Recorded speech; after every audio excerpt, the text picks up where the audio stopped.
Cidade de Lisboa, 1 de novembro de 1755. Dia de Todos os Santos. Um dos mais importantes no calendário cristão.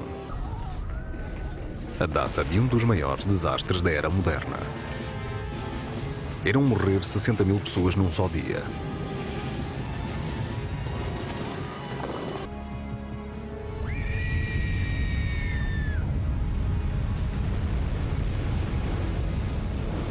Um terremoto seguido de um tsunami.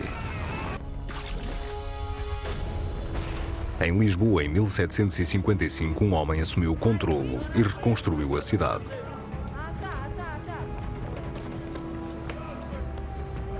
É o Dia das Bruxas. Ciganos e artistas abundam na cidade. Portugal pode ser um país profundamente católico, mas no dia seguinte terão tempo suficiente para ir à igreja e para as devoções religiosas. No topo está o seu secretário de Estado, o Marquês de Pombal, um produto do iluminismo. O seu rival é o padre jesuíta Malagrida, um inimigo do progresso. Quanto menos as pessoas soubessem, mais poder a igreja teria. Na cidade, as igrejas estão a abarrotar.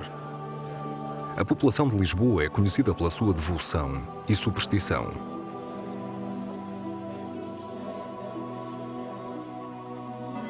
A Inquisição imperou aqui durante 200 anos. Nesse dia, vai haver uma atração especial, um auto de fé, onde são queimados hereges. É o final perfeito para o Dia de Todos os Santos. A Inquisição mostra como Deus pune os infiéis.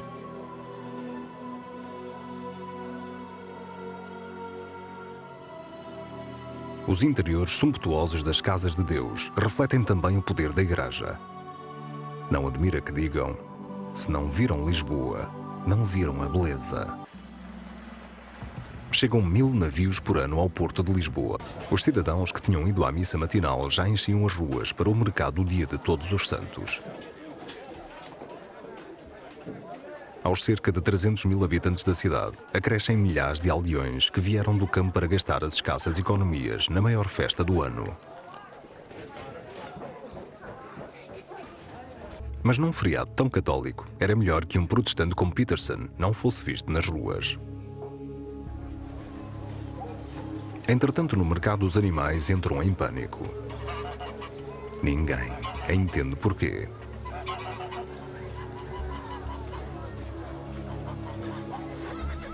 E em Belém, a harmonia do piquenique é subitamente perturbada.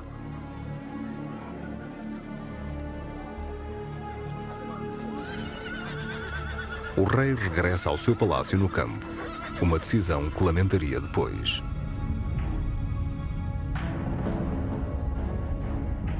Na cidade, as casas começam a abanar. As pessoas descrevem o tremor como se um coche pesado estivesse a passar na rua. Não fazem nada e perdem tempo valioso. Mas ninguém imagina o que significam estes sinais. Não há um sismo de magnitude significativa há 150 anos. Algures a sudoeste, duas placas continentais movem-se subitamente com uma força explosiva.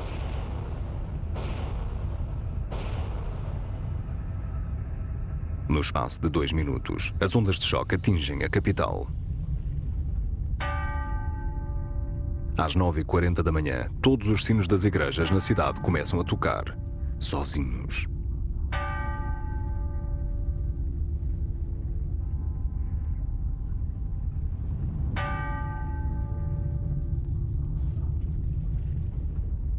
Depois, o céu começa a desabar.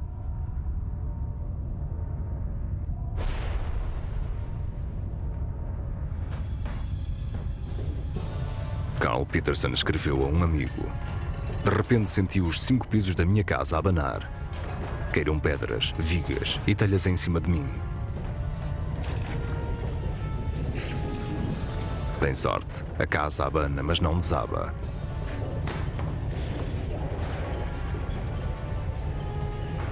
O Marquês de Pombal também escapa por um triz. As ruas já não são seguras, pois caem paredes para as ruelas estreitas. O terremoto continua durante 10 minutos. 3 grandes sismos, com arrepiantes períodos de paz entre si. Em todo lado a reação é a mesma. As pessoas saem das casas para longe das paredes e dos telhados para o ar livre.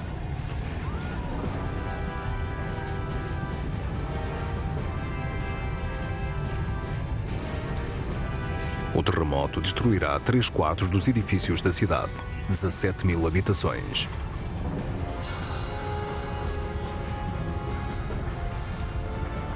A ópera, junto ao cais, desaba como um castelo de cartas. Mas a maioria das vítimas está nas igrejas. A casa de Deus torna-se um local de morte.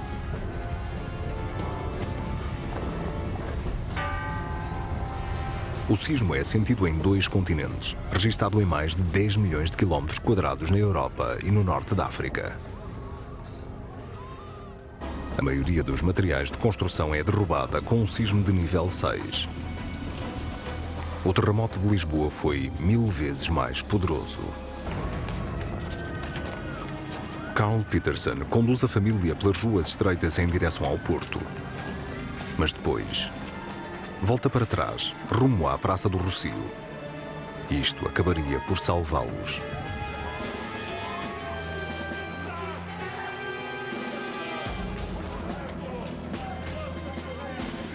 Em vão, os soldados tentam restabelecer a ordem.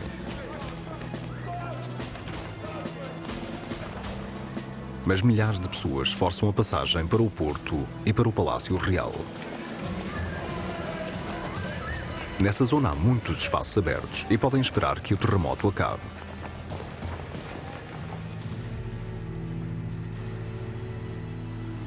Mas no porto, aguarda-os um espetáculo estranho.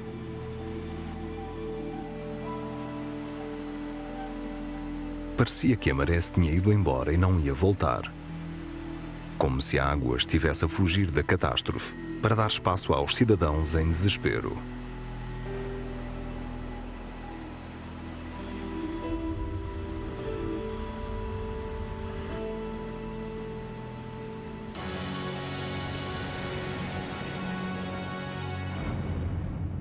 Em 1755, vários navios cruzaram-se com a onda do tsunami no mar.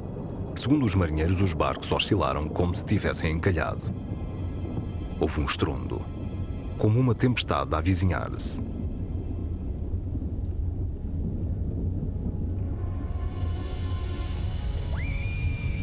Para os que estão no porto, de repente surge o tsunami.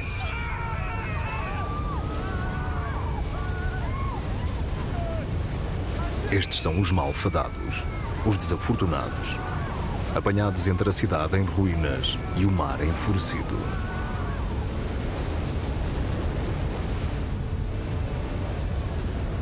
Novecentas pessoas morrem instantaneamente quando o cais é varrido pelas ondas.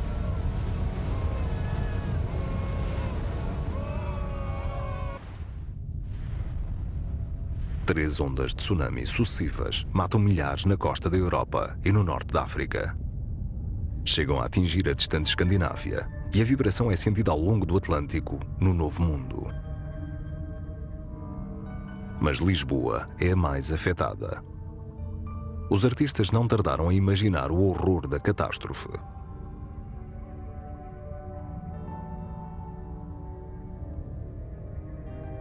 Não há praticamente pessoas retratadas, impotentes perante a tragédia. Terremotos, ondas gigantes e, por fim, chamas infernais atingem a cidade como se todos os elementos conspirassem contra a cidade. Os fogos deflagram nas cozinhas.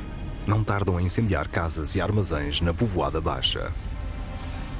O que o terremoto tinha deixado de pé fica agora exposto às chamas. Lojas cheias de artigos valiosos e anos de registros comerciais são destruídos em minutos.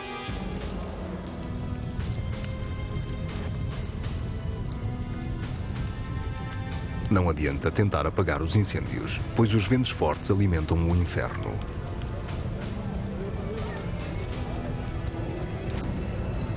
No espaço de minutos, bairros inteiros ficam em chamas.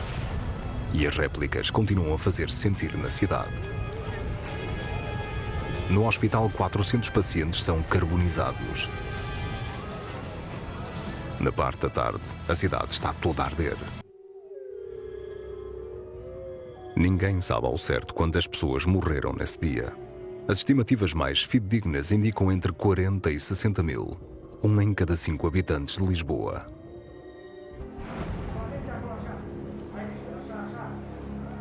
Em Lisboa, um homem assegura que a cidade não mergulha no caos. O secretário de Estado do Rei, o Marquês de Pombal, tem um lema: enterrar os mortos e cuidar dos vivos. Declara a lei marcial. Os saqueadores e os ladrões são executados de imediato.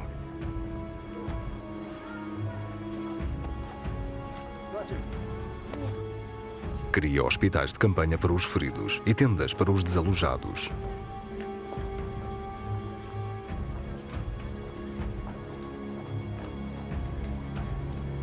Recebe permissão da Igreja para enterrar os mortos de imediato em valas comuns.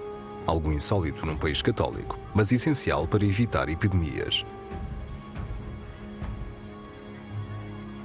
O Marquês de Pombal está em toda a parte, mas do rei ninguém sabe.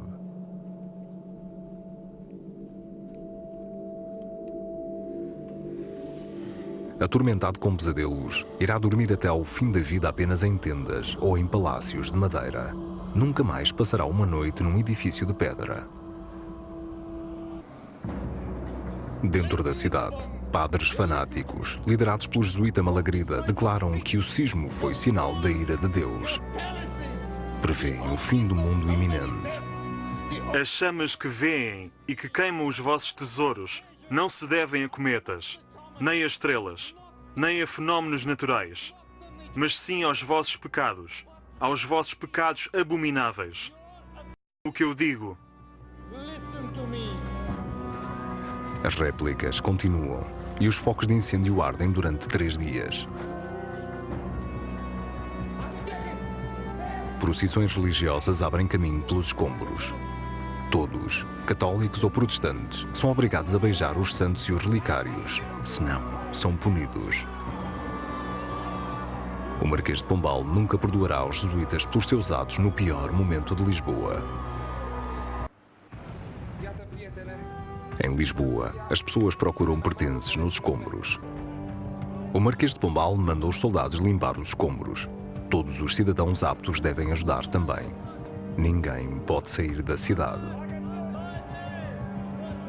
Ao contrário dos padres, o Marquês de Pombal tem a certeza de que o terremoto não foi sinal da fúria de Deus, mas sim um fenómeno natural.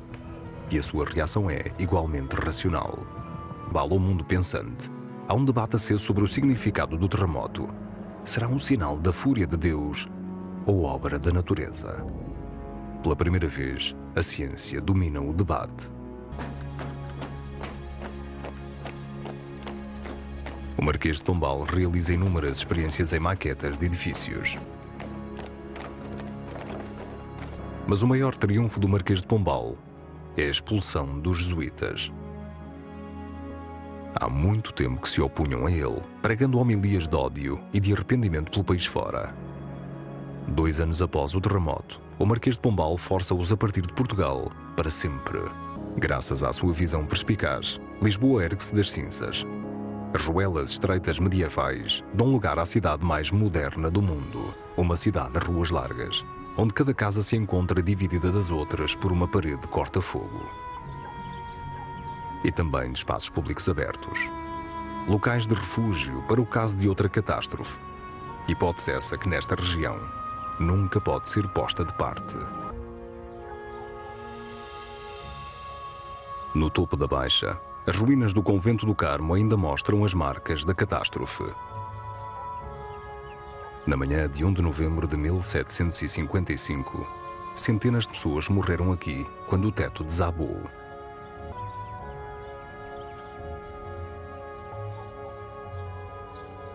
O esqueleto da Casa de Deus não é apenas um monumento em memória do passado.